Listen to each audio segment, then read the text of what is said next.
Assalamualaikum warahmatullahi wabarakatuh. Selamat pagi anak-anak, salam sejahtera semuanya. Adik-adik semuanya tetap semangat belajar dari rumah. Terima kasih. Selama pandemi ini memang kita belajar dari rumah masing-masing. Adik-adik semuanya, pada pagi hari ini kakak akan menyampaikan sejarah kepramukaan di Indonesia. Oh ya, kakak lupa, kita ucapkan salam pramuka dulu. Salam pramuka. Adik-adik semuanya, bahwa kepramukaan harusnya memang kita mengetahui lebih jauh bagaimana sejarah kepramukaan pada umumnya, sehingga nanti masuk sejarah pramuka di Indonesia. Langsung saja adik-adik semuanya, tolong diperhatikan. Sejarah pramuka di Indonesia diawali dengan perkembangan pendidikan atau pembinaan generasi muda di Inggris pada tahun 1907. Pada awal mulanya, tokoh di Inggris yang bernama Lord Baden-Powell telah membina kaum muda di Inggris melalui kegiatan yang diberi nama Scouting.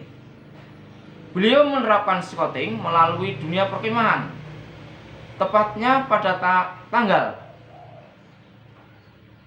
Di sini tertulis tahun 1907.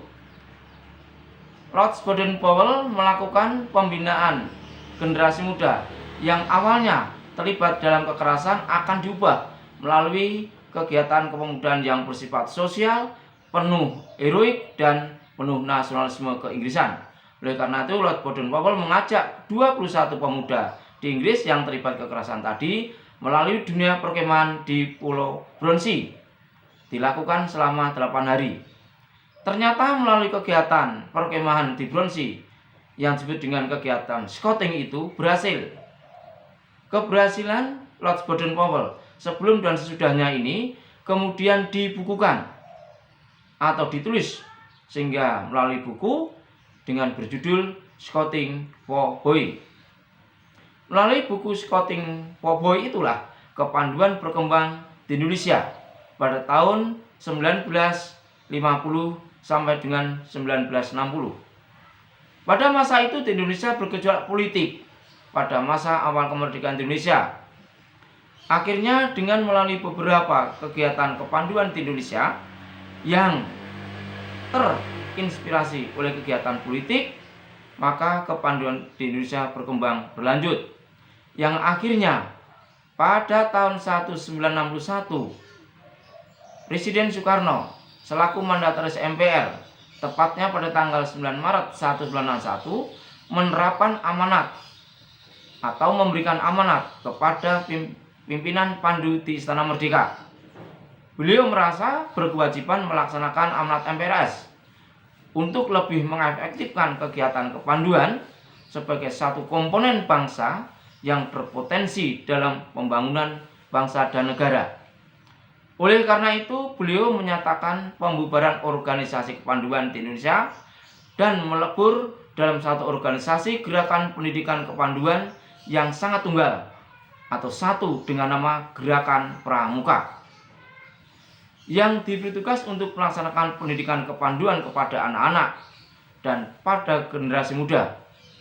Gerakan Pramuka itulah diberi lambang dengan sebutan Tunas Kelapa, dibentuk dengan keputusan Presiden RI nomor 238 tepatnya tahun 1961.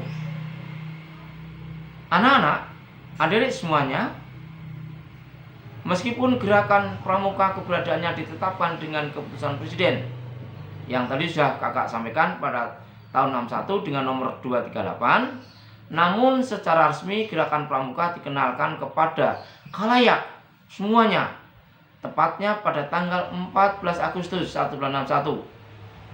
Sesaat setelah Presiden Republik Indonesia pada saat itu adalah Insinyur Soekarno menganugerahkan Panji Gerakan Pramuka dengan keputusan Presiden RI nomor 448 tahun 1961. Sejak itulah maka tanggal 14 Agustus dijadikan sebagai hari ulang tahun Gerakan Pramuka. Sehingga adik-adik tanggal 14 Agustus kemarin seharusnya kita melakukan upacara yaitu kegiatan pramuka dalam rangka untuk memperingati hari jadi pramuka. Namun karena masih dalam suatu situasi pandemi, kita cukup mengheningkan cipta di rumah masing-masing. Semangat dalam hati masing-masing tetap terinspirasi melalui gerakan kepramukaan, tidak mengurangi hikmah daripada kegiatan pramuka yang di lapangan. Adik-adik semuanya, perkembangan gerakan pramuka mengalami pasang surut di Indonesia. Akibatnya pewarisan nilai-nilai yang terkandung dalam pasal Pancasila dalam pembentukan kepribadian kaum muda atau karakter yang merupakan inti dari pendidikan kepramukaan tidak sangat optimal.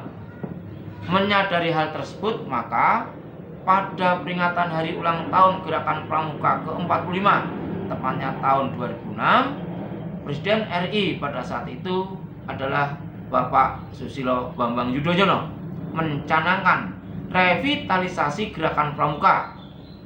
Pelaksanaan revitalisasi Gerakan Pramuka yang antara lain adalah upaya pemantapan organisasi Gerakan Pramuka telah menghasilkan sebuah undang-undang, yaitu tepatnya adalah Undang-Undang Nomor 12 Tahun 2010 yang disebut tentang Gerakan Pramuka di Indonesia. Itulah adik-adik semuanya sekilas tentang sejarah kepramukaan di Indonesia.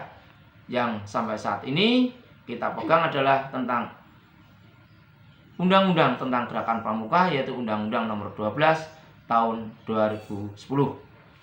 Demikian adik-adik semuanya, tolong disimak tadi yang telah kakak sampaikan. Kemudian adik-adik rangkum, adik-adik cermati dengan baik, sehingga menambah khasanah adik-adik di dalam mengikuti gerakan kepramukaan di Indonesia melalui gerakan pramuka di Pangkalan SMP Purnama 3 Semarang. Adik-adik semuanya, demikian sejarah pramuka yang kakak sampaikan. Sekali lagi, tetap semangat, salam sehat selalu,